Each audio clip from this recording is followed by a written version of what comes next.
All right, we have a special one here. Mr. T, Mike Tannenbaum, CEO, 33rd team is here. We're going to talk about a lot of stuff. We're going to talk about 33rd team. We're going to talk about Jets. We're going to talk about head coaching carousel. We're going to talk about it all with Mike Tannenbaum. But first, welcome. How are you? Erich Richter, New York Post.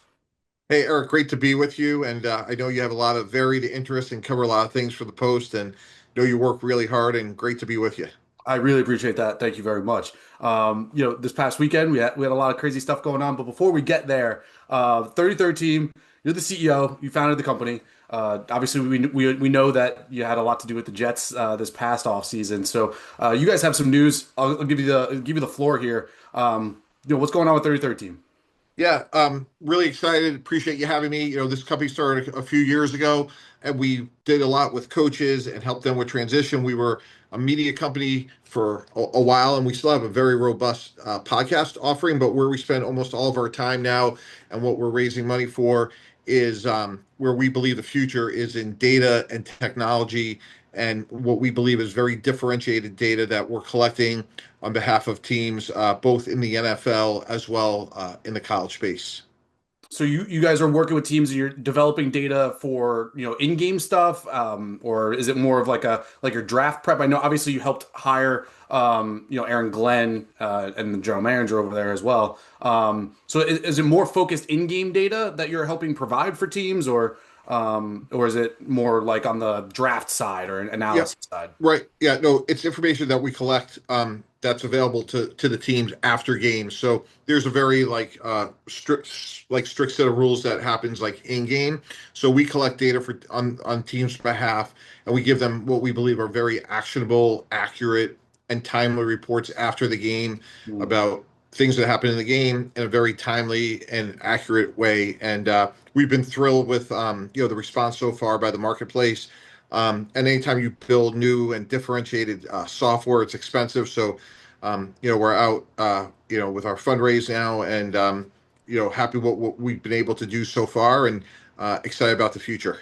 So, and this is your Series B funding, obviously, and you have a pretty star-studded list of investors. Kind of talk to me about like where they fit into all of this. Obviously, there's some bigger names, there's some not as big names, but overall, they're all kind of involved in sports in some way. Yeah, and that's Eric. That's a great point. Like for us, like we really, to the extent we could, we wanted strategic investors, people that saw the same vision we did. The sports marketplace is just continuing, to grow, and we think there's a lot of tailwinds, in the industry, in the macro space, and then as relates to data, AI, you put all those things together, and we just see a very significant opportunity. And I got great teammates that we work on this every day, and they do a great job. And we're very fortunate to have the strategic investors that we do. Yeah, absolutely. And is there any like example that you could give of maybe like some real-time data that you guys have been able to pull, or is that all like confidential information? Yeah, I would say it's fairly proprietary, but the process is great. Like it's very accurate, it's digitized, and what we try to do is give teams information based on like what happened in the game, and then it's really their job is to like we're really just in the information gathering business and give it to them so they can make their own decisions, their own observations. But where we feel like we're differentiated is we're accurate, we're digitized, and we want to give them reports in a very timely and accurate way so they can. One of the things to take you behind the curtains, Eric, is like it's a very formulaic approach when you're in the NFL. Like every minute matters. Like when you get the game over, you have basically 24 hours to do the autopsy, good or bad, win or lose. You spend about a day. You bring the players in, go over the corrections, and then very quickly you're pivoting to your next opponent. And given the proliferation of all these other games, be it international, short weeks, long weeks, coaches want to stay ahead of their planning, and we're very mindful of that, and that's where we try to bring value add. Could it be like something as simple as like a fourth down decision, go for it versus not go for it, things Yeah, like that? we do have game management as part of it. Again, we try to collect as much information as we try to give it to them in a way that serves them as I would say as efficiently and as accurately as possible. Do we know? And I'm not sure if this is public information. What kind of teams are using it? Are the Jets involved? Cardinals, someone like that, or? Yeah, yeah. No, we have a number of teams. I think they all appreciate being confidential because in the very Okay. competitive space of the NFL, we totally understand that. But I would just say we're working hard for our clients and looking forward to growing that base in the future. Gotcha. And so obviously you guys are involved in this space. You guys are also involved in, consulting with teams of bigger decisions, right? Obviously the Jets hired you guys this past year.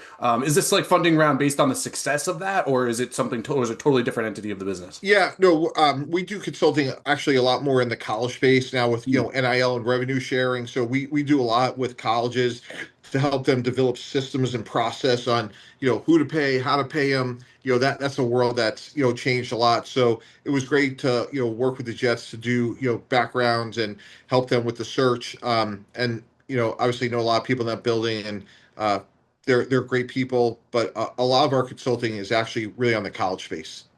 Interesting. Like in terms of colleges, like there's a lot of stuff going on in college right now with Yep. NIL. Where do you guys land on all that stuff? Like, Yep. is good, bad? Like, some people say that college sports are a disaster and they need reform at a government level or anything like that. Where do you stand on that? Yeah, Eric, it's interesting. Like, I think that really it's the new normal. There was a big settlement called the House case, which basically, introduced revenue sharing. And now basically there's a couple different buckets. One, there's revenue sharing, which is what, the schools can share with, the student athletes. And then there's obviously, NIL, name, image, and likeness. And what we try to do, in the past, it was a very like binary sort of scholarship, yes or no. Now it's like, well, we want this player, and then how much of the pie do we give them? And our job is to go in with our clients and help them put together a very actionable plan based on real strategy relative to, hey, like if you spend this much on Erich, this is how much you have left for Mike, and how much is Erich going to play. And then we talk a lot about financial chemistry in this day and age with social media. And look, the New York Post is as big a platform as there is. Everyone's going to know what everyone's making. And if you have a player in your building and they're getting X, and all of a sudden this 5-star comes in who's never played in your program and they're getting more than that player, how do you deal with that? So you may solve one problem and celebrate, hey, we just got this 5-star, but somebody that's been in your program who's, busted their tail isn't getting paid as much. So managing those things, these coaches, we've seen it a lot in the marketplace. I mean, essentially, you're dealing with players on 1-year deal every year. We saw Oregon the other night, playing in the Peach Bowl in the national semifinals, and they're running literally out of running backs because of the portal. And I think the teams that plan and are proactive are the ones ultimately that will, thrive in this new system. Yeah, I think you make a good point too about like, when the money comes in and there's different players coming in. I feel like the Mets kind of dealt with that with Juan Soto this past year, the highest paid player or second highest paid player in the league or whatever. You mentioned Oregon, Dante Moore. Dylan Raiola just signed with Oregon as of today. Where do you land on the Oregon quarterback situation? It seems like they're planning for Moore to enter the draft, but that wasn't exactly thought of as the case as of a few days ago. Things kind of changing Yeah, quickly. Yeah, no, it's really interesting. I think what they do is they're giving themselves great optionality, right? So if Dante Moore stays, then Rayola has a chance to learn and sit for a year, and then if Dante Moore goes to the league, then they're ready to go. And I think when I was with teams, we had these color coded depth charts and always constantly thinking about, hey, not today, but like a year from today. And what's really hard now, Eric, more so than the NFL, is you may have a player in your program that you're developing, and then all of a sudden he's in the portal and now what do you do? So it's really tricky, and that's why you have to plan, but you can't ignore the portal. Just it's a way of life, and obviously Kurt Signetti and what Indiana's done is the most significant example of that, but they're certainly not the only ones. And then when you get to Indiana, you get to obviously Fernando Mendoza, and more. Like where do you land on that? Or do you have a ranking in your head? Or obviously the Jets are picking number two, so this is relevant to them as well. Where ranking wise, are you a Mendoza guy or a Moore guy? Yeah, I like them both. I think they're apples and oranges. I think Mendoza to me is Matt Ryan. I think he comes in from day one. He's really good. He knows where to go with the ball pre-snap. You can see how smart he is. I think right now he has more touchdowns than incompletions against Alabama and Oregon, which is remarkable. He's probably a better athlete than people realize. I love Dante Moore's upside. He's younger. He's 20 years old. Not as many starts as you'd like to have. So I think if you draft him, you want to have a plan. So I think they both have a chance in 5 years. And we look back and say, hey, they're going to both be really good. But I think their path and their trajectories are different. And Eric, I think it's important that if you and I were running a team and we drafted Dante Moore, that we understand that he's young, hasn't had a lot of starts. He was at UCLA and transferred to Oregon. So let's just make sure we have the right plan in place for him to be successful. Absolutely. So let's say Mendoza goes number one to the Raiders, where would you feel about Dante Moore Yep. in New York as a Yeah. number two Well, overall pick? I would say, generally speaking, and I'm sure Aaron Glenn and Darren Mougey will talk a lot about this in the coming weeks and months, is you want to have a team, a representative team that could go play in a game before the draft. And here's why: you just don't know what's going to happen. So if you think Dante Moore is your guy, hey, like what else do you need to have around him to be successful? And what happens if someone offers you 3 first round picks? So you just want to make sure you give yourself, maximum, flexibility. And again, so much is going to happen between now and the draft. Maybe I'm making this up. Dan Lanning becomes the head coach of the Raiders, and now he's taking Dante Moore, and yeah, Fernando Mendoza too. I mean, that's the fun part about this business. Like we could just speculate all day long, but I just think the key is like as you think about the Jets, it's very likely they're going to redo their quarterback room, and they'll be if Dante Moore's there, a pretty intriguing quarterback at 2. I just think you want to make sure that you're as to the extent you can be, give yourself the optionality you can. Now with Dante, what do you think about the Stephen A. Smith had some comments. Basically, if he was Moore or Mendoza or whatever, whoever was going number one overall, you get the commitment from the Raiders ahead of time, and then the other player goes back to college to avoid the Jets. Where do you land on a comment like that from Stephen A? Garrett Wilson didn't love it. He commented on it as well. Yeah, some other people have asked about that. Like, just factually, like, I just don't see that being the case because, first of all, you're talking about guaranteed money that is so significant. But I would say this, like, it's a little bit of like perception and reality. One of the things you got to look at if you're a quarterback, and David Carr is a good example of a guy that got hit too much in the formative years of his career. You could watch the game last night. Justin Herbert is a great player, and he lost Joe Alt and he lost Rashawn Slater, and he got hit. I think he had 54 sacks this year, Yeah. and that is not viable. If I was a young quarterback, I look at the Jets, and you have 2 great young tackles, and they're hard to find. You have a number one receiver in Garrett Wilson. If you re-sign Brees Hall, you have a really good back, and you got Mason Taylor. Like from a quarterback perspective, the fact that I could go in, and they have some other pieces on the offensive line. We'll see how free agency shakes out, but starting with those 2 young tackles, like I want to know that I'm protected. Like job 1, 2, and 3 for a young quarterback is protection. When I was fortunate to be the GM of the Jets, we had lost 2 quarterbacks in 7 snaps the year before I became GM. Chad Pennington and Jay Fiedler. When I became the GM, I said, look, I don't care if John Elway's in this draft. Like, if we can't protect him, nothing matters. And we were very fortunate. We got DeBrickashaw Ferguson and the late Nick Mangold, and that was the foundation for a lot of good teams. So I think, look, the Jets are going to have to make a lot of changes. We all know that. But I think what they don't get credit for is they have a lot of really solid foundational pieces in place. Walk me through the hiring of Darren Mougey and Aaron Glenn this past year.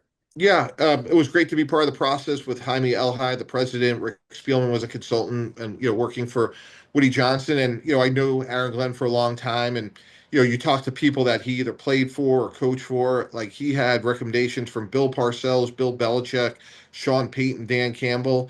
And look, this year wasn't didn't go great, obviously. But what I can tell you about someone like Aaron Glenn is no one will be harder on himself than him, and he's someone that takes this very seriously, that will work very hard. And where I give him and Darren a lot of credit is, they didn't take the easy way. And, you look at how they're positioned now, Erich, and I think they're in great shape relative to cap and draft choices. For sure. Now, if you were to grade them, obviously they're two separate grades because Mugi obviously had a bunch of trades that were pretty positively looked at. If you were to grade the two on an individual basis, what would you grade out Glenn and Mugi? Yeah, I would give him the same grade. I would give him a grade of incomplete, because to me, like what you're trying to do is where I give the Jets a ton of credit is to try to reset this franchise, for the long term.